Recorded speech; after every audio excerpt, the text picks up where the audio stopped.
The fact that you are here, you know why we're here. But in case you don't, it's in the light of a warrior with the MS Warrior. On Shit Talking Sundays, I'm AG the Dad, your host. Today, we have some big news. Big news. You might want to tune in. Remember, quick little, whatever you want to call it, disclaimer. This isn't medical advice, just the MS Warrior's journey. Talk to your doctor first. If you're having a medical emergency, dial 911. But with that being said, today, today is something special. I'm just going to go ahead and bring her in and let's make it happen. What's up? What's up? What's up? Hey, AG, how you doing? How you surviving this heat here in Cali? Well, I'm burning up. I got my water. Yeah, right. I know that. 103. We're out there earlier today, of course, but not out in it. But yes, Cali very hot amongst other places. So, hey guys, good evening. Welcome, warriors. I see I got a newbie here on the screen. Thank you for joining us. Let me start off by saying, guys, anything I have said on this, going to say tonight on the podcast, is solely my journey and what my medical team has put on board for me. What he may put on board for me and I take and use may not be good for you to take. So, not by any means am I giving you any medical advice. I'm not a doctor and I will not portray to be. Like AG, the dad said, if you have an emergency, please call 911 and consult your medical team.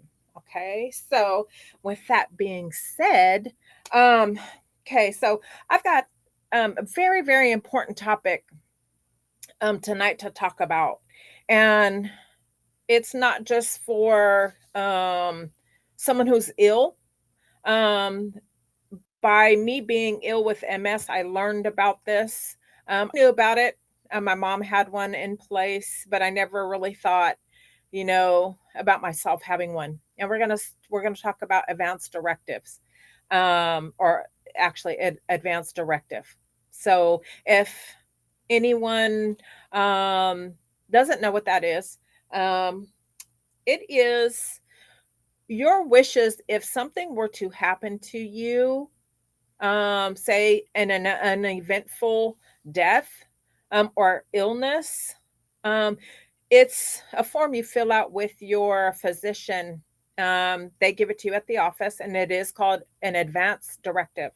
Um, I've gotten maybe six from my doctor, and I'm going to keep it real, have not filled one out. But I think I'm ready to at this point. I think I've come to a place with my disease and I'm no longer afraid. And I'm definitely put one in place. You There's so many ways that you could go about dealing with the advance directive.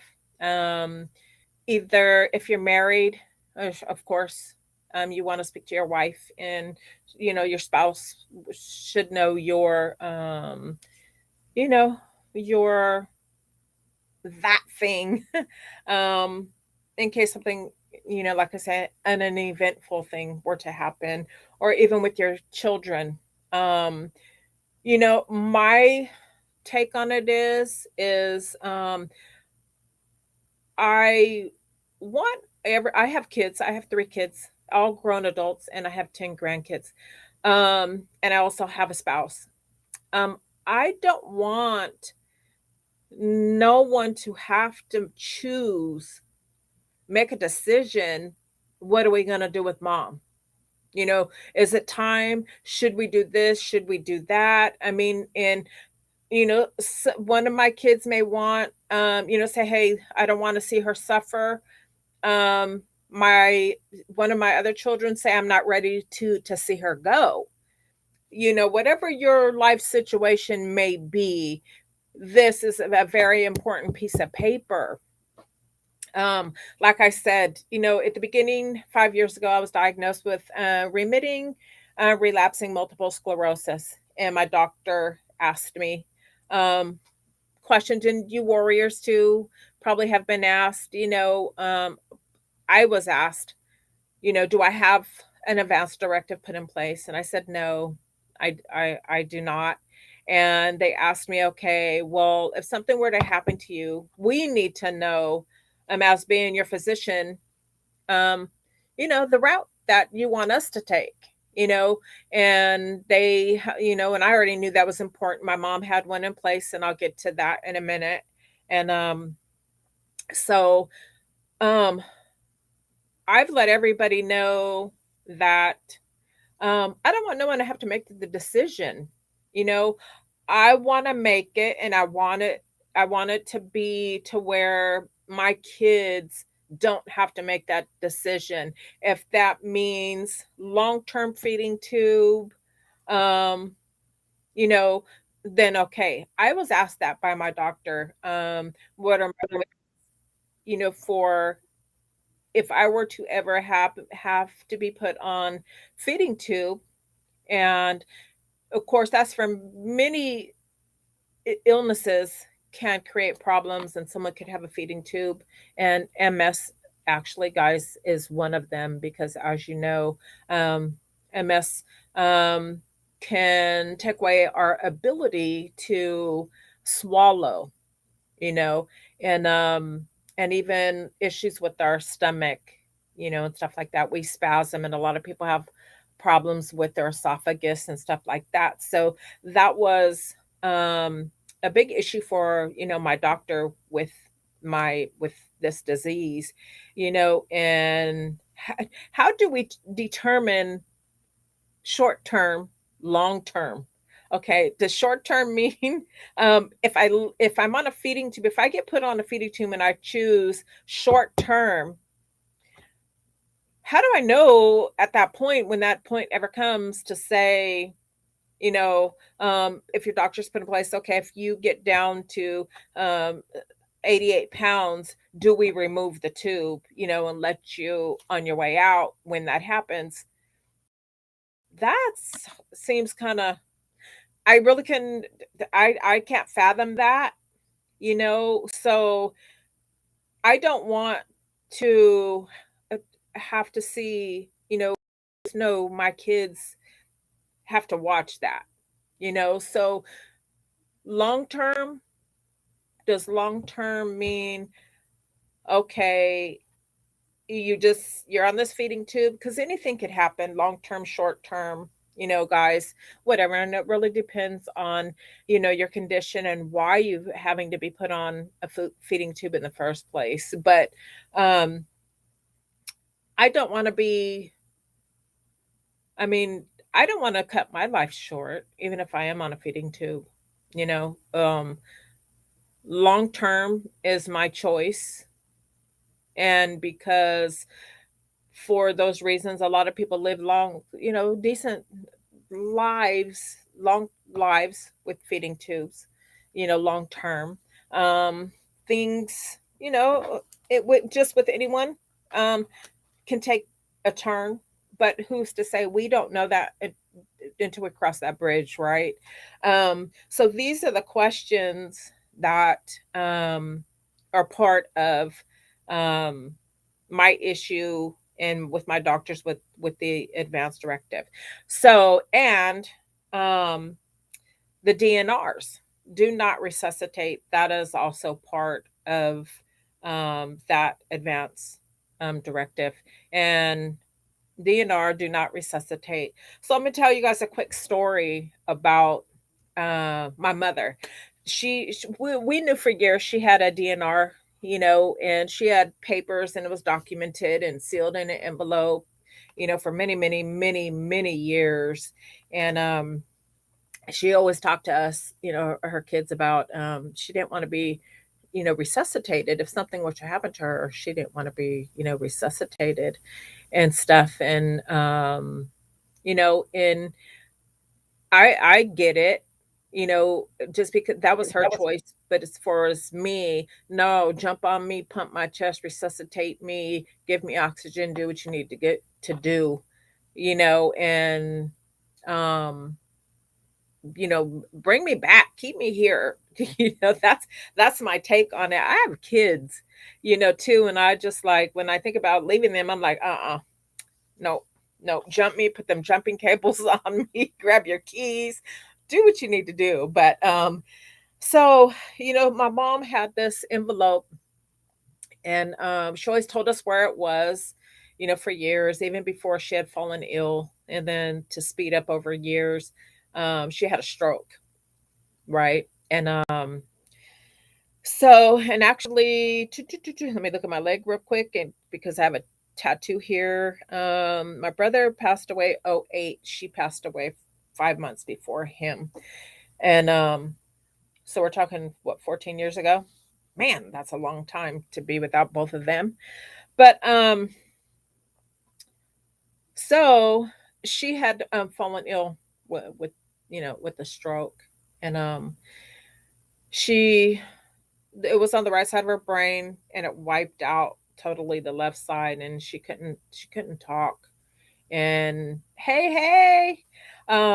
she couldn't talk, and the doctors were telling us, you know, after a couple days of running tests and doing all what they had to do, and you know, to determine what caused the stroke, if she had brain bleeds and that kind of stuff, and after all that hospital stay was done, um, she got moved to you know, facility, um, kind of a rehabilitation facility, you know, in order to go home.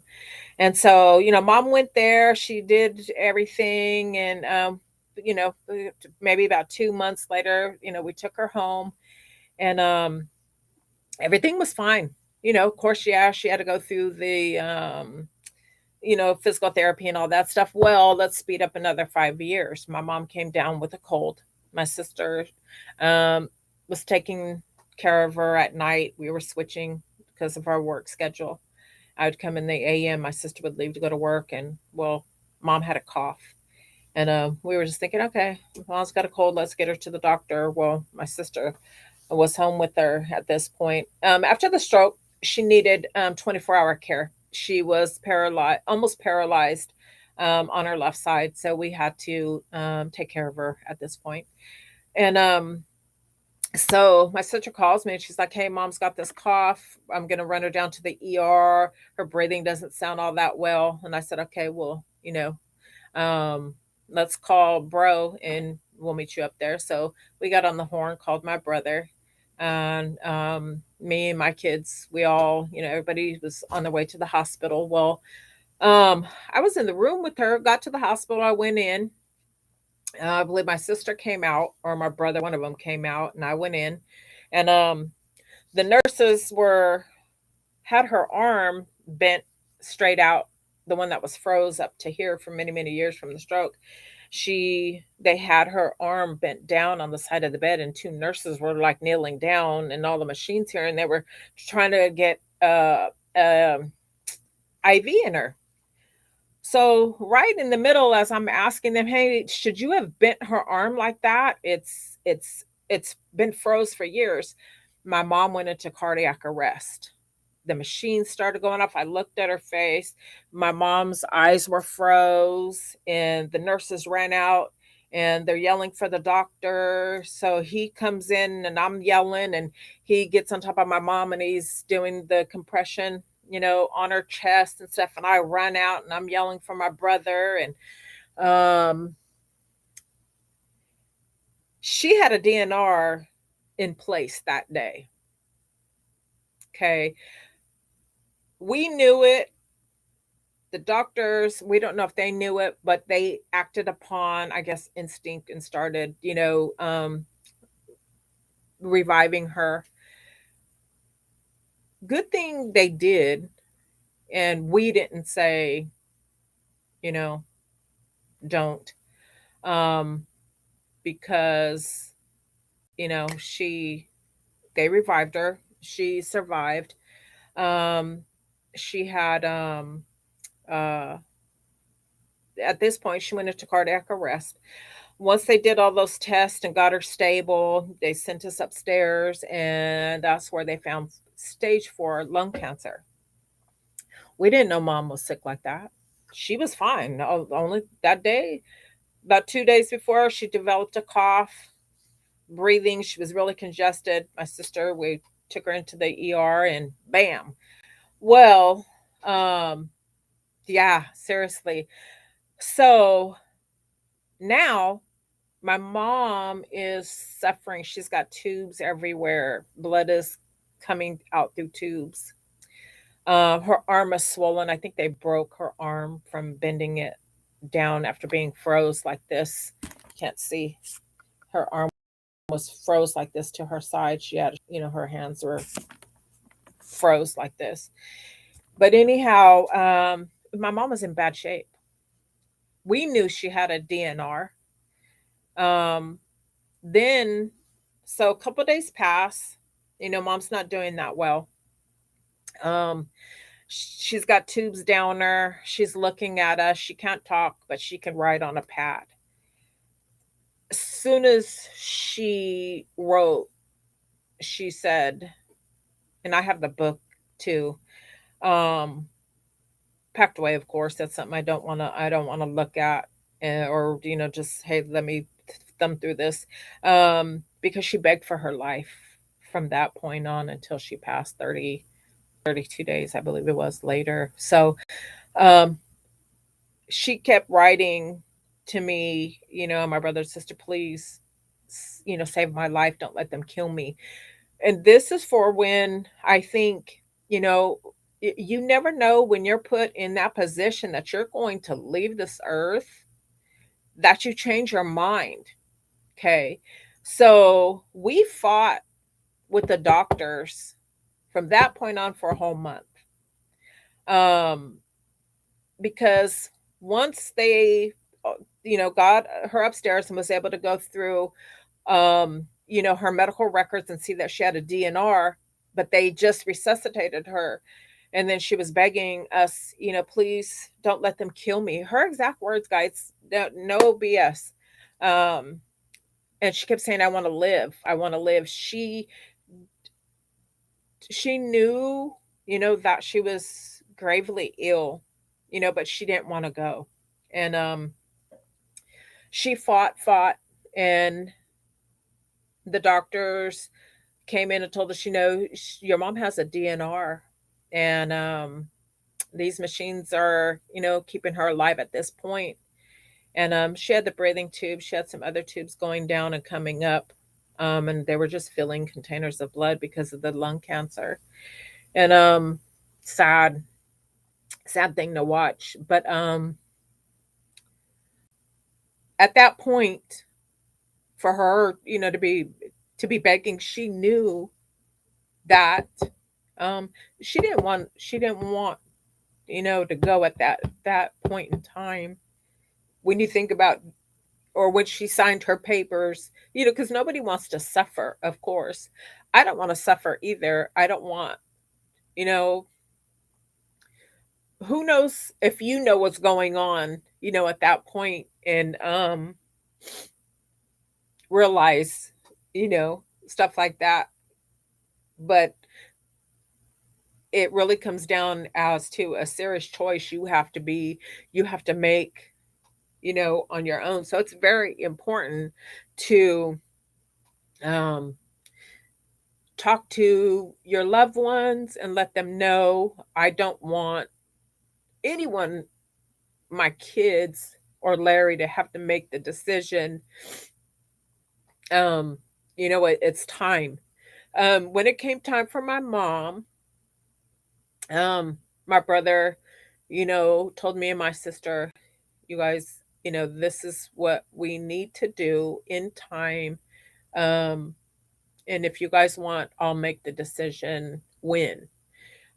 We knew that mom was going to pass away, but to make her more comfortable, they administer morphine drip, and it takes, you're at that point, and it just you drift off as you're sleeping. It takes you under, and that person passes away.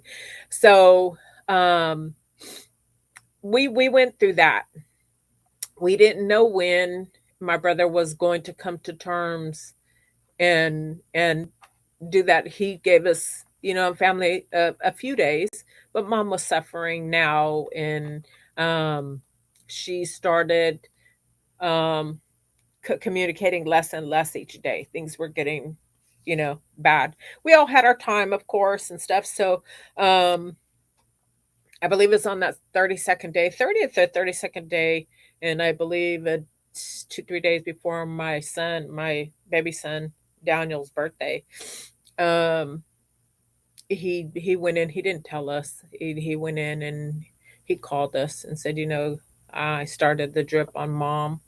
It could be any day. Well, the next day we got a phone call from the hospital. So um, it's important, you know, and it about the DNR, So um, that's something everyone should consider if and have it on paper. Have it on paper because if you don't, the hospital, ER, wherever you're at, God forbid, and if or even when they're going to do what they feel fit, you know, um, from when she had the stroke, she lived 6 more years.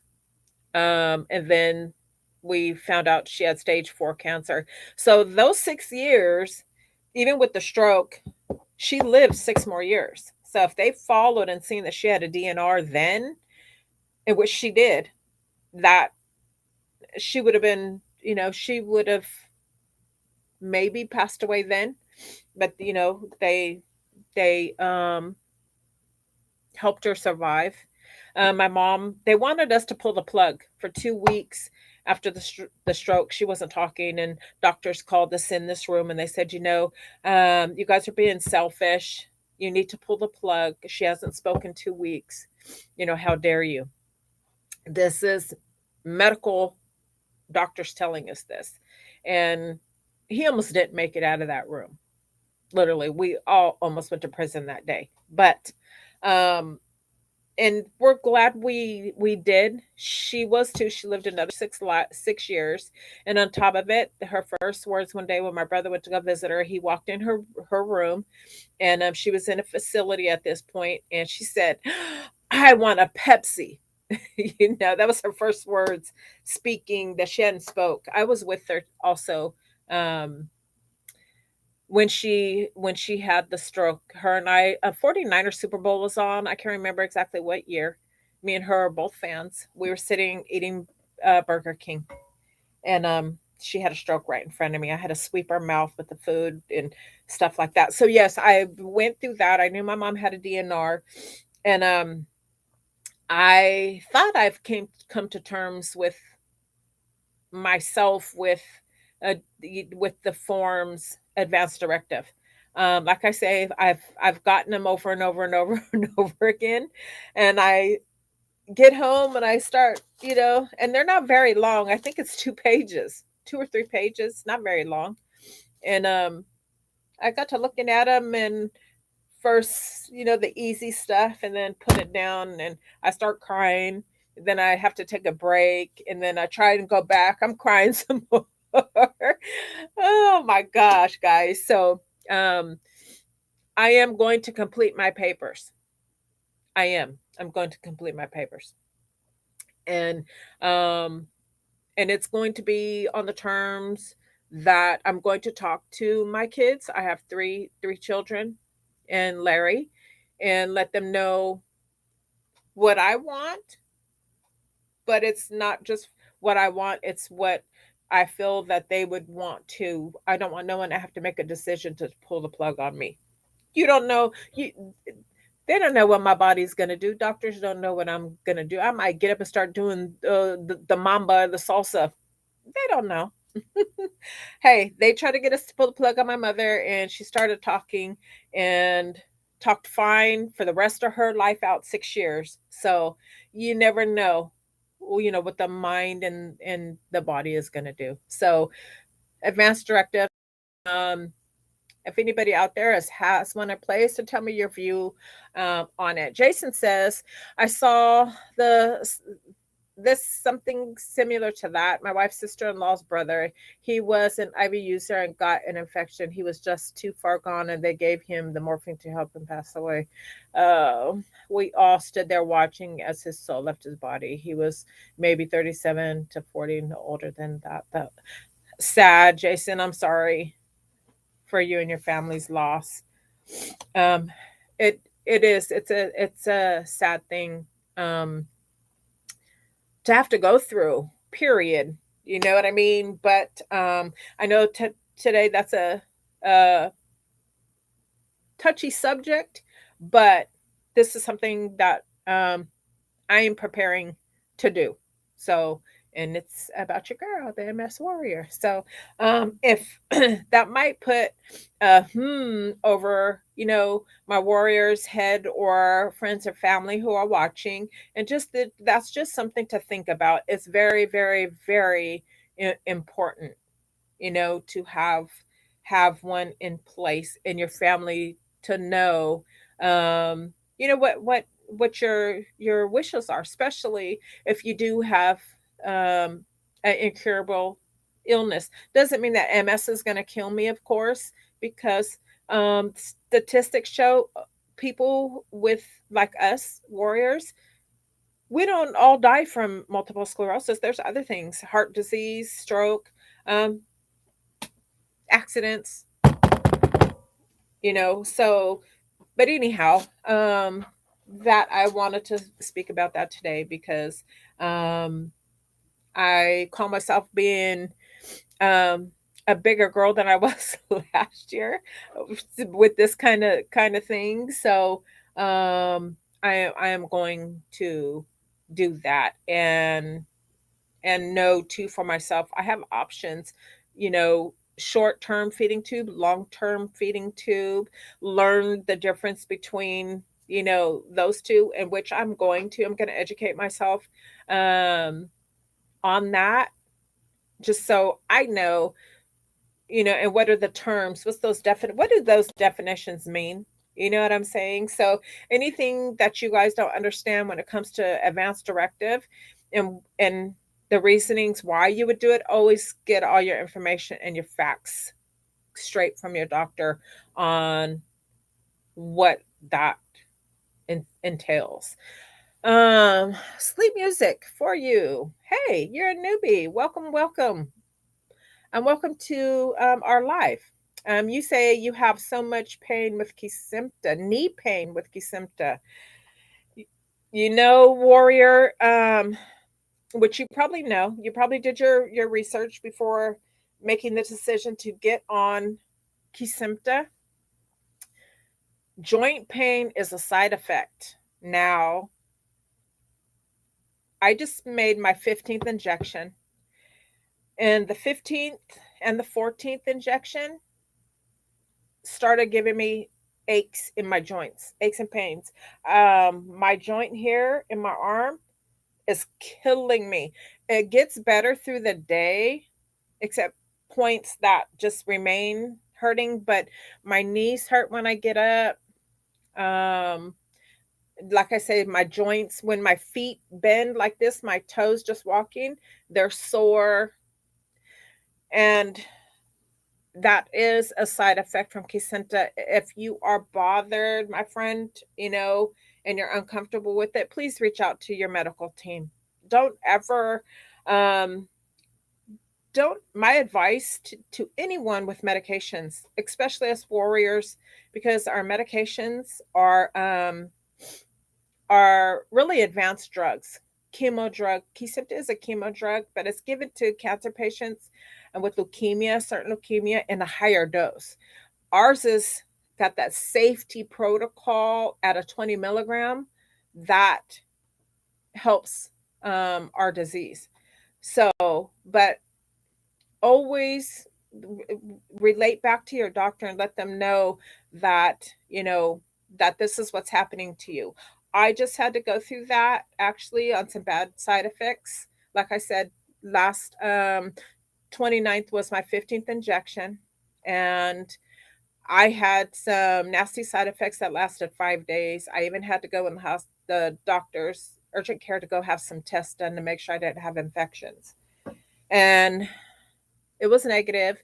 And by the 6th day, I really felt good. So I didn't even have to go on to have out out um, more tests done to be sent out.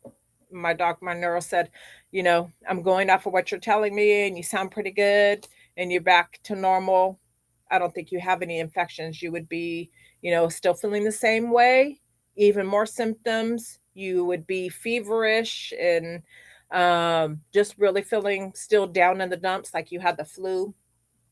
But yeah, so please always report to your neuro, and even get a televisit, and discuss, because you never know. It's best to have tests done, period. They could send you right over to the lab and have some workup done to make sure that you're all right. But that is a side effect, and I started suffering from it 2 months ago. Nothing before with the aches and stuff, but ooh boy, I tell you, after one injection, I felt like do you well I'm not no spring chicken, but if you ever um, lay a certain way for so long, say if you slept, you took a nap, or even, yeah, just say, let's see, you took a nap and you laid on your left or right side. When you got up and you try to bend that arm out, oh my God, I feel like it's going to crack off because it hurts so damn bad. Yeah, that's the kind of pain.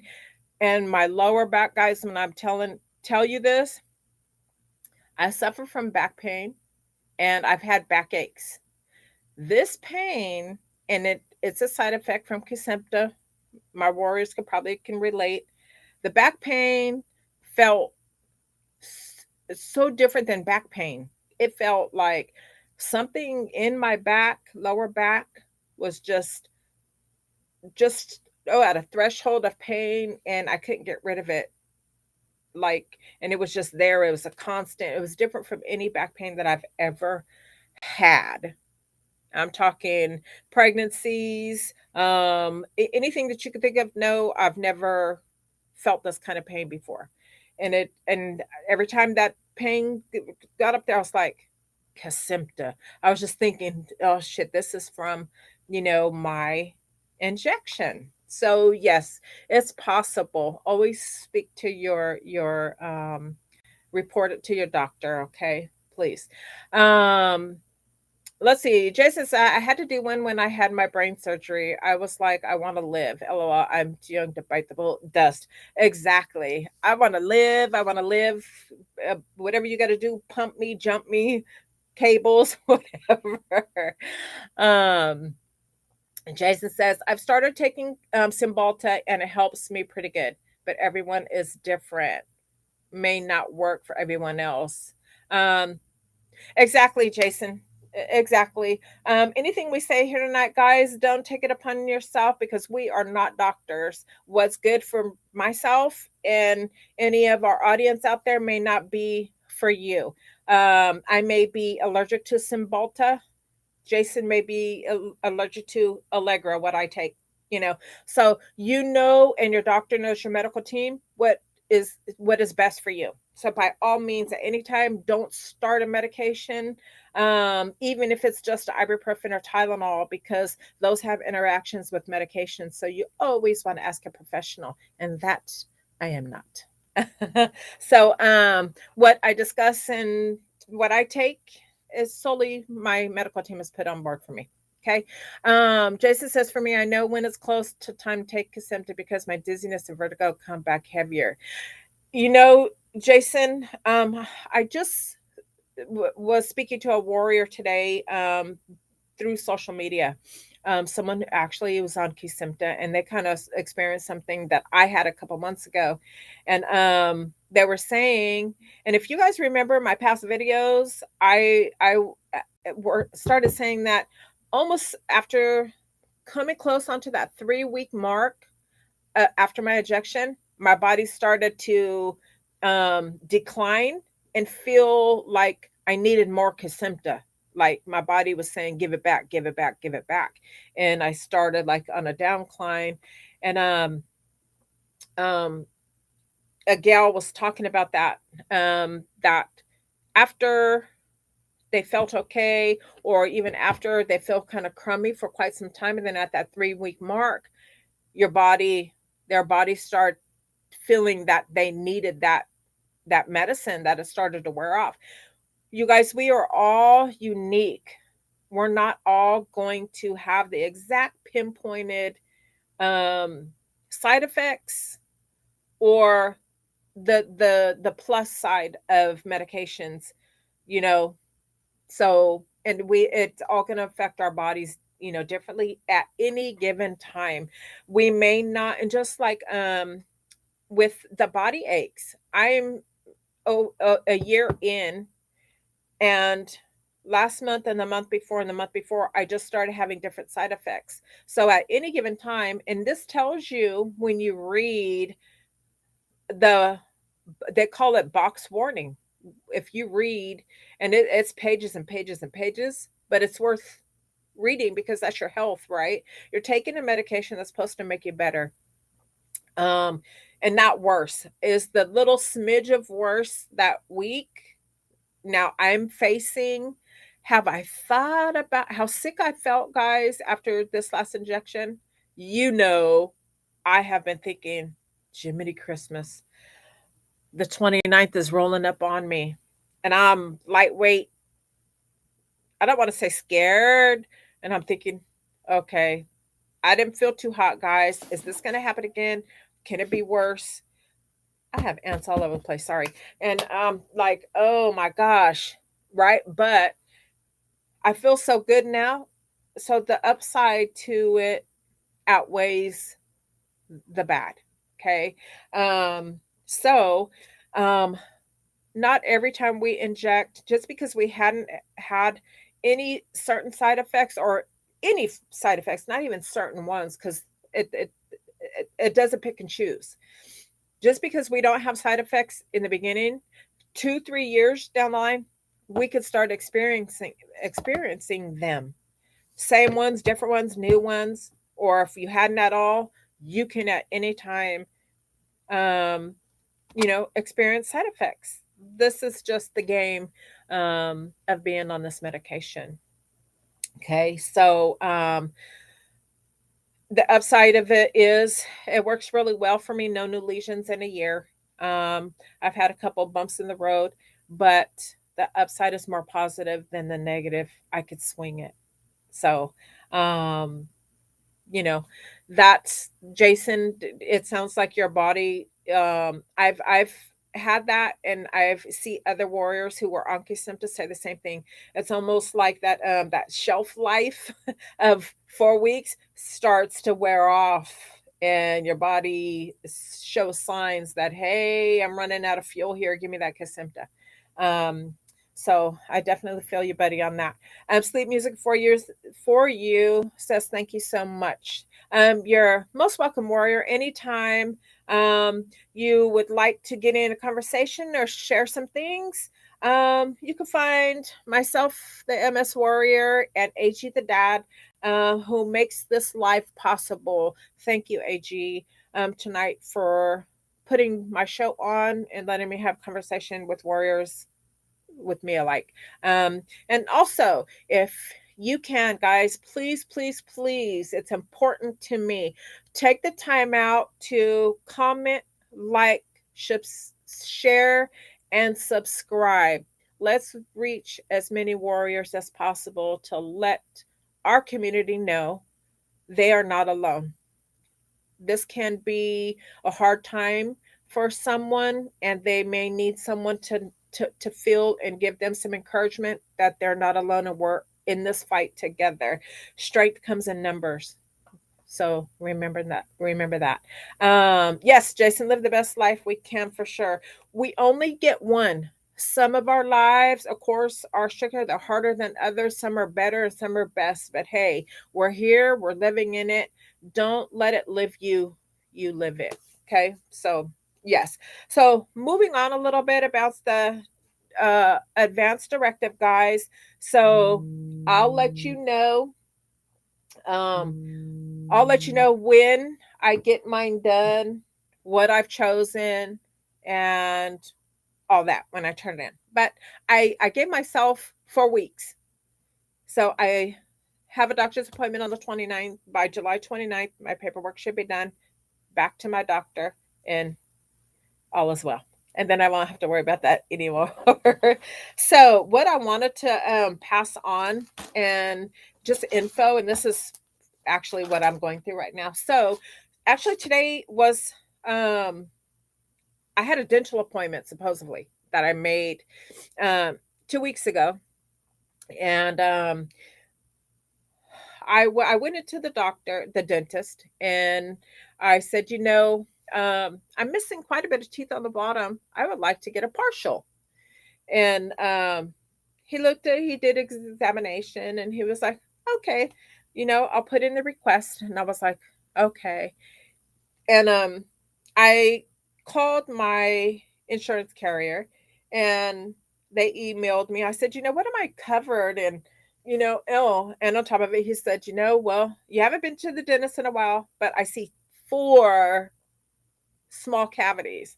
I was like, four? Oh my God. I wanted to fall out of my chair. I'm like, four? I can't afford four damn cavities, And I was just thinking, and I'm so afraid of the dentist. We had this horrible ass dentist growing up as a kid. I don't know why my mom kept us with this doctor. Even his name was horrible. His name was Dr. Herman. What kid wants to go to Herman Monster, as a child, as the dentist? My sister, even to this day, me and her still have the horror stories as little girls. So as we grew up, we didn't want root canals. We didn't want no work done on our teeth. We were so afraid anything that happened in our mouth, take it out, take it out, take it out, pull it. So, now I am older. I am regretting, pulling out those teeth because I was afraid to have the work done, So, but now, couple years back, my I'm gonna say Medi-Cal. I'm gonna keep it real. Medi-Cal didn't pay for crowns, um, partials. They only covered cosmetic. Your smile from one side to the other. That's considered cosmetic. Right now, they've put all the benefits back on, so a partial is exempt from. They give you a yearly allotment of $1,800 work that you could have, and then after that $1,800, then you're on your own. Okay, but the partial dentures are exempt, guys. That's wonderful, wonderful. Oh, I'm sorry to talk about the Herman name. My husband's cousin's name is Herman. um, but yeah, this dentist scared the living shit out of us as kids, and just because we could feel the pain all the time, and he was scary. But anyway, um, so I was juiced to know that I can get a partial, and I'm exempt. So, and this was directly coming from my carrier verbally on the phone, and they sent me 10, literally 10 pages of benefits with Medi-Cal. And I was like, wow, who can I spread this news to? Because a lot of people, even on Medi-Cal, they don't know. And I was thinking, a couple years back, maybe 4 or 5, I had an infection down in my jawbone, and they had to remove a tooth. And back then, I almost paid $400 to have the partial, and for whatever reason, I didn't do it. And I was like, okay, well, it wasn't covered then, but now it is, guys. So if you're speaking to a family member, your parent, or another warrior, pass the info along. Tell them, hey, especially women get more into conversations like this maybe than men, but because I think we tend to share more. But just so happens, people, If you guys are hearing a conversation, family, hey, I hear that a lot more is covered. Call your insurance carrier. Call your insurance carrier. That's all I can tell you. And on top of it, another quick piece, this is my life, of course, quick piece that kind of verifies this. Okay, so look, I was diagnosed in 2017. Everything then, it was covered. Lovely. Sent me home with every health aid that I needed. Still to this day, everything. Um, Bath chair, four-wheel walker, manual wheelchair because I didn't want an electric chair. Then I was embarrassed and in denial, so I was stuck with the uh, manual wheelchair. And this is 2009. Now this is all stuff that I just spoke verbally on the phone with my insurance carrier a couple days ago. Okay, so this is all facts, factual stuff. So I called them to talk to them about the dental. And then so I said, can you tell me what year it was that I got my manual wheelchair? Because when I got it, I know you guys had told me I couldn't get another one paid for through my insurance for the next 5 years. She said, "Oh no, we don't do that anymore." She goes, "It's all on medical need. You don't have an electric chair, you can get one now. Your doctor just has to put in, the referral. You don't have one, and your disease surely qualifies you for one, right?" So the chair I have didn't come from my insurance. So I'm ecstatic because if something happens and I need a backup, I can get one. I don't have to wait that 5 years. So things have changed in that realm, okay, over the course. When we get things done or denied, we don't go back to it. We don't say, "Oh, let me check. It's been 8 months now." Rules, laws change. They change, they change, they change. So, guys, check back always with your insurance. Things change. Insurance change all the time. I was so happy. I was like, "Oh, I'm gonna get a partial. I'm gonna get an electric chair." I have one, but they didn't pay for it. So I'm entitled. So yes. So guys, check with your insurance coverage plans, and you just don't know when laws have changed. I didn't know. I had no clue. And when they filled me in over the phone, I was like, wow, wow. Okay, this is good news. So it's been this week, nothing but positive, positive. Now, I will tell you this, and you guys pray for me that I don't come down with COVID. Um, Father's Day, Larry and I were subjected, came in close contact with a person, not only one person, but two people that we got notified this morning that had COVID. So please keep your fingers crossed and say a prayer for me and send me all them good warrior vibes my way. I feel okay. Friday I'll be testing. It says um, test 5 days out of contact. So it feels fine. We're protecting ourselves, and everything. Though the thing that sucks about that is I was supposed to do my me and my granddaughter Angelise.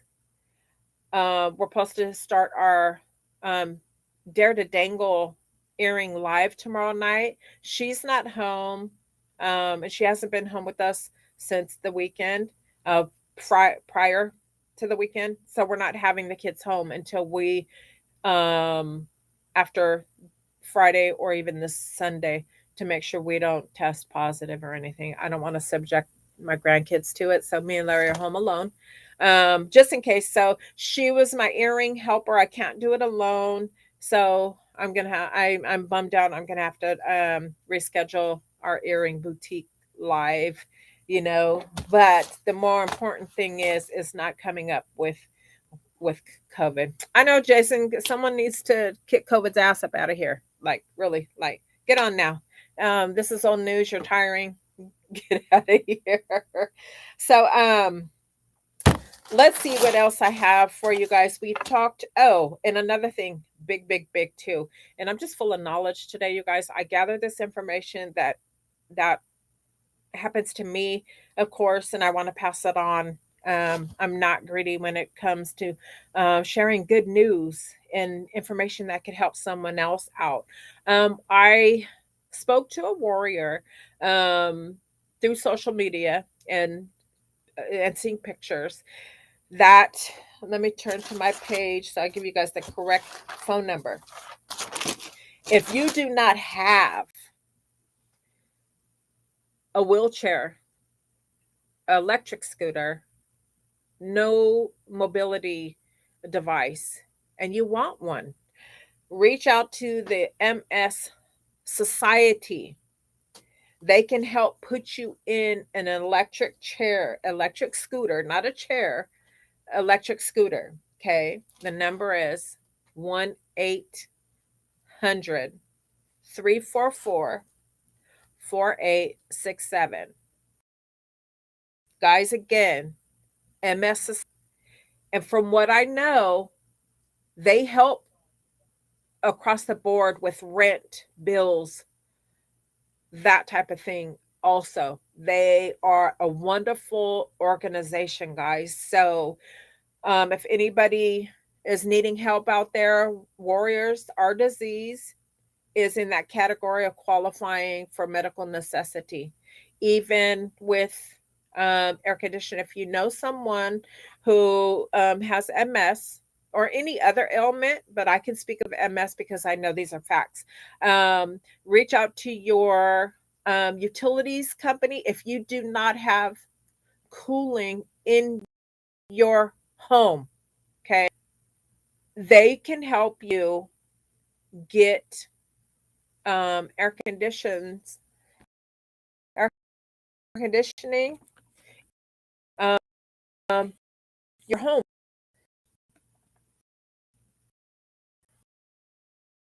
Yes. So a lot of the information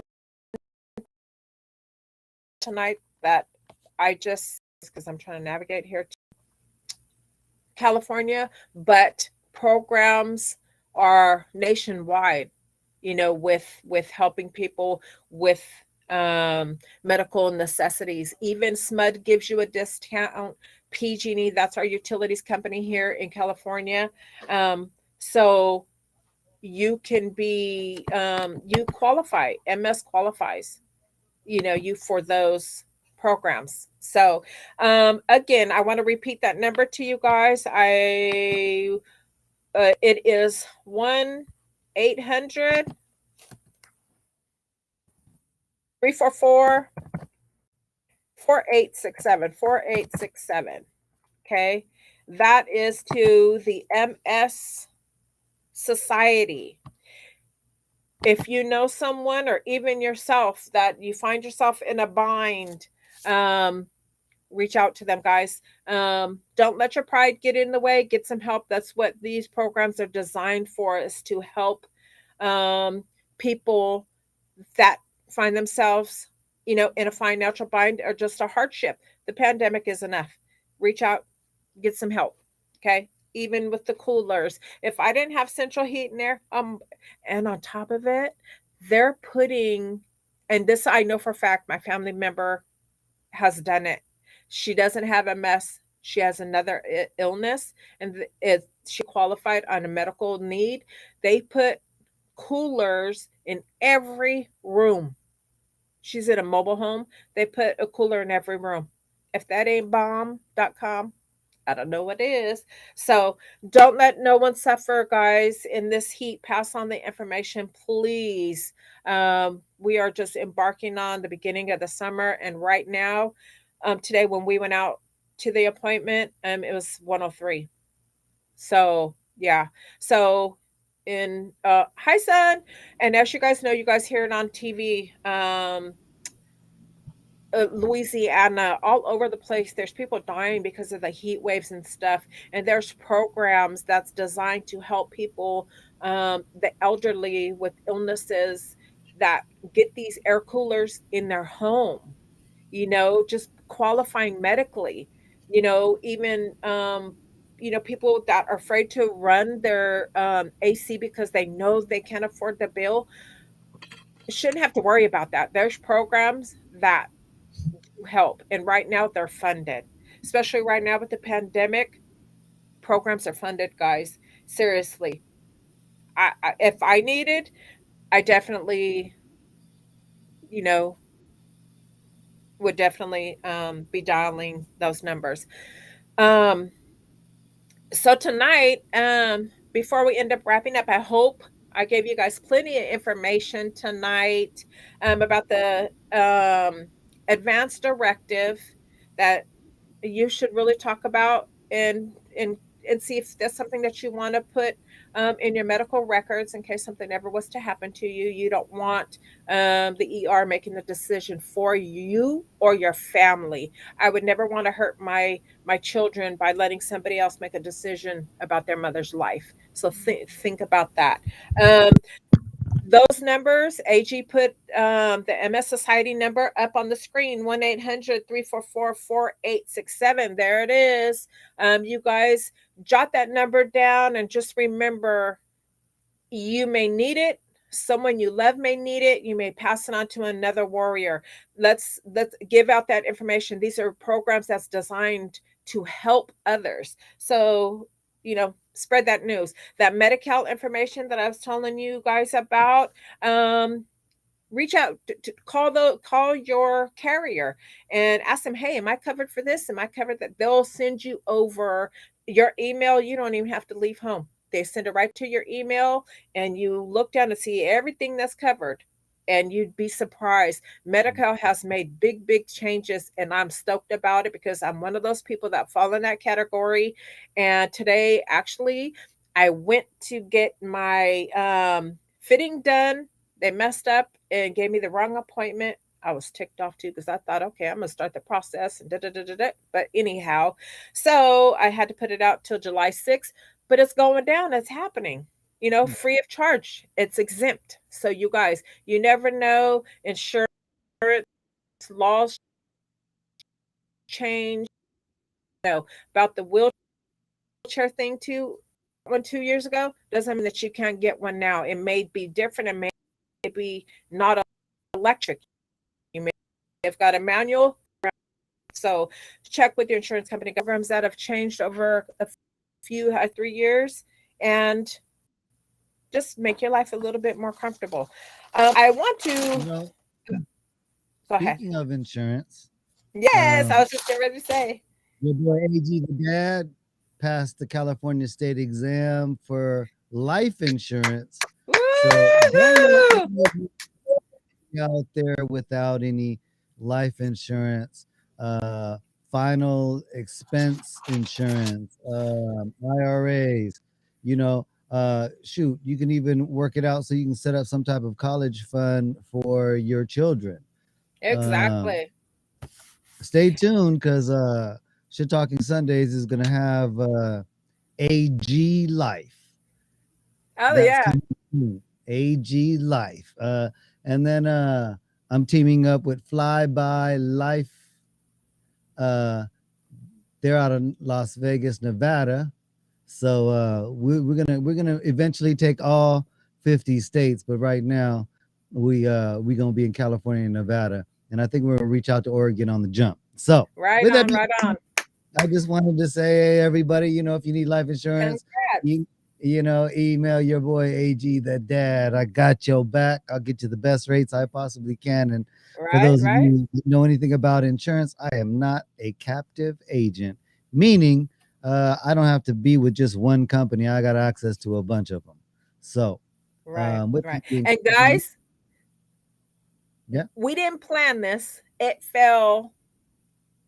yeah, and AG I and was I just yeah, passed yesterday. So yeah. So I didn't really talk about it until actually had the license in my hand and was ready to do it. But the fact I passed, I mean, everything is gonna do what it's gonna do. But yeah, I'm definitely gonna have access to helping people change their lives. yes, exactly, exactly. It was just so fitting when about advanced directives, and you said, "Hey, we might I could chime in about that because I just passed." So yeah, Thank you. congrats to you. Congrats to you. You already know. You Thanks, and I everybody. spoke I appreciate earlier, it. and I spoke about getting me some life insurance. So it didn't happen at a better time. So congrats to you. Um, Definitely, yeah, definitely, and let's definitely. pause real quick for our one of our sponsors, Shit Talking Yes, Sundays let's do it. bobblehead. If you ever wanted a bobblehead for a gift, you wanted your picture on a bobblehead because you're tired of seeing NFL players that were your team and they never make it, maybe make it to the playoffs and then choke in the Super Bowl or wherever. I'm not going to talk about no teams in particular because we all know who the chokers are. But anyway, Not us. hey, uh, bobbleheads, custom Right. bobbleheads. Let's go.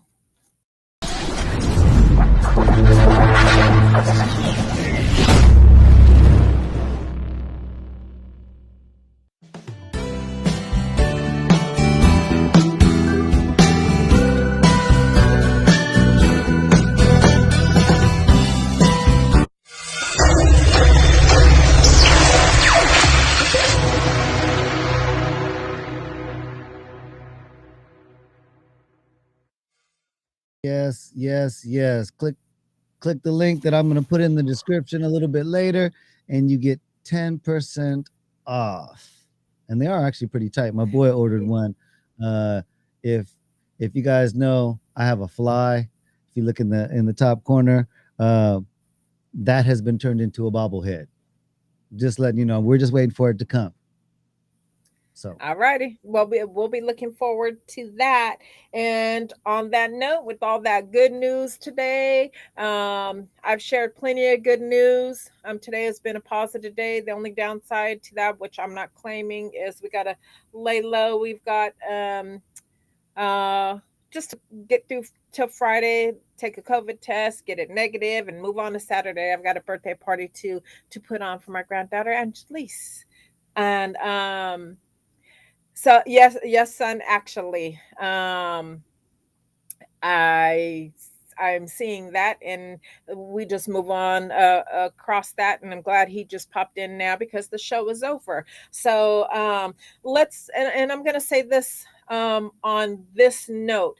My podcast is solely for awareness for multiple sclerosis. We don't have time for the negative comments that people are trying to get on this podcast and deter away from the positiveness of this podcast.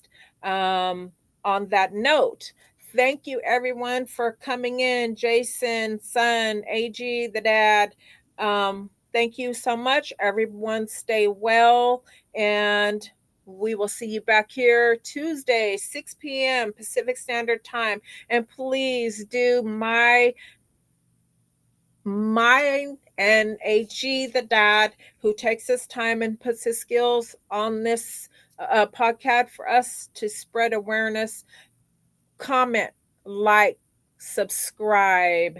Definitely. Just those three things, guys. Bloop, bloop, bloop with the finger. And it's Sharon is free. Karen. Sharon is Karen. Sharon is Yes. Karen. If you Yes. if I'm doing this for y'all, anybody out there who has MS, trying to build a network so that people can come together, share their stories. Since there's not a whole bunch of, you know, talk and interaction between people. I know there's sites or groups, but the more groups, the better. The more we can merge all these groups together and share stories, the more maybe you guys can fight this and maybe deal with it a little bit better. This is not no Yes. medical advice by any means.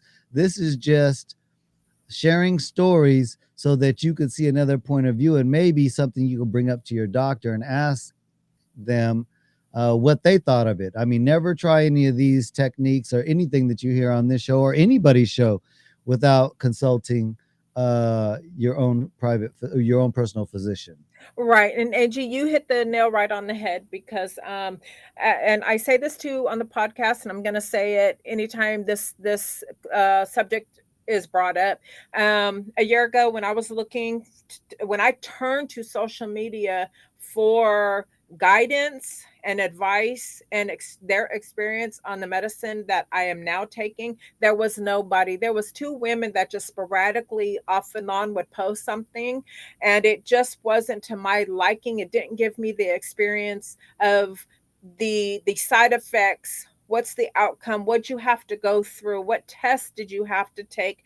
How did you qualify physically or health wise to even be a candidate for these medications? Not every medicine that is used to treat multiple sclerosis can anyone take it. That is not the case.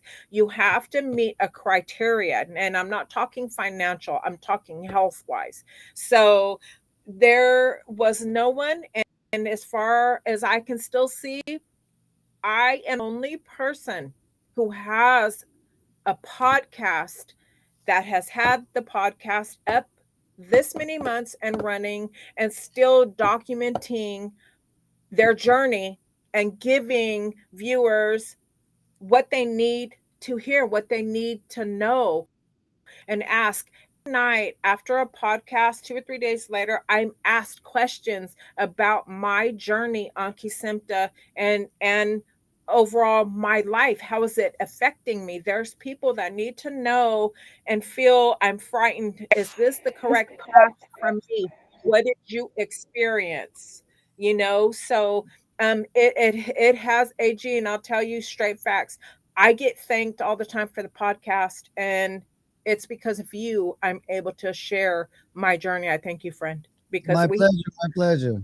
we have reached many people like myself, AG, honestly. And just as a friend, we've been friends for a very long time. And I'm telling you straight up, people thank me all the time for posting and being real, Right. because I, they you know, share the same story, as me, but just people aren't putting it out there. I'm an open book. Anybody could ask me anything right now about my life since I've been diagnosed with since 2017, what I've been through, what my family's been through, how it's affected us. We're in this together. There's so many of us, but I'm not ashamed to put my life out there to help someone else know we're all unique and different, but we suffer alike. I'm there and they're not alone. yep. On Yep. that note, I am sending my warrior vibes out to everybody, and we'll see you guys here next Tuesday, 6 p.m., guys, here in Cali. Please take care of yourself, because if you don't, who will? Stay hydrated, friends. Call MS Society. Get your free cooling vest so you could go out some days and enjoy this beautiful summertime weather with your family. Bye, guys. Take care. Hmm. Yeah, yeah. Thanks, MS Warrior. Everybody out there, when I first started Shit Talking Sundays, I started this podcast and told myself if I at least change one life every time I do a podcast, or at least affect a life in a positive way, it's all worth it. It's not necessarily about the money, because especially right now, it's definitely not about the money, because there is no money being made. If you like to donate, contribute, I'm sure I can figure out a way to figure that out. But as of right now, I'm doing this Sure. to get the word out, build content, um, hopefully get people to think outside the box and think deeper. Share, like, subscribe. The more people that I get on this, the more I'm, have the incentive to continue doing it. Not that I have any intention on stopping anytime soon, but um, you know, the more help I get with people sharing, the more easier that we can get the word out for all you MS warriors out there. I suffer from a concussion. I think I'm getting to be at the ending stages of the concussion, because I'm starting to feel a little bit better. I actually can tell a little bit of a difference. So I know that having a support group helps everybody. So please don't be afraid to reach out, touch someone, and also, like I said, in a couple of weeks I will have life insurance out here in California. My boy has it in Nevada, and I'm gonna be reaching out somewhere in uh, Oregon, Georgia. And honestly, I don't care where you're at. If you need life insurance, hit me up. I'll see what I can do to about making it happen for you. On that note, everybody, make sure that you know each one teach one. Stay educated.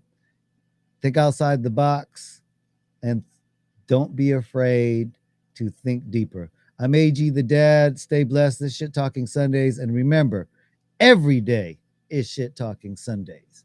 Peace. I'm out. AG the Dad.